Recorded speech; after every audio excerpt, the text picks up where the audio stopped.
Suharsono, rekan kerja kuli bangunan Peggy Setiawan saat di Bandung angkat bicara.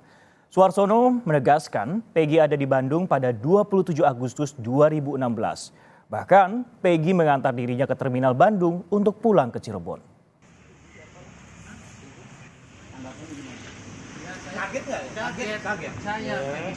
Kesaksian itu diungkapkan Suharsono di kota Cirebon, Jawa Barat kemarin.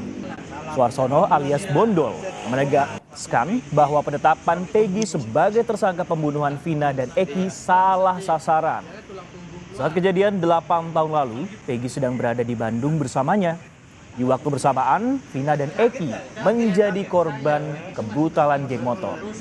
Saat itu Suharsono sedang bekerja bersama Peggy dan beberapa orang kerabat Peggy sebagai kuli bangunan. Setelah gajian di hari kejadian, Suharsono pulang ke Cirebon diantar Peggy ke jalan raya. Tibanya di Cirebon, ia juga melihat kejadian yang menewaskan Vina dan Eki.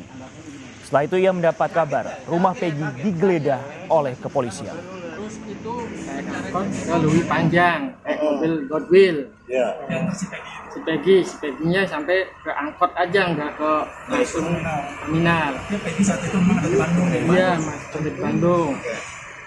Terus saya naik Godwill bis, udah dapat saya sekitar jam 11-an lebih atau kurang lah. Sampai ke Cirebon di kilometer 202 turun saya. Di kolong jembatan. Iya, kolong jembatan. Kolong jembatan Talun berarti. Turun. TKP itu. Iya, terus saya jalan kaki. Naik ke atas. Enggak, jalan kaki dulu di bawah. Di bawah lihat ada polisi atau orang yang naik, lihat. Waktu itu adalah kejadian kecelakaan.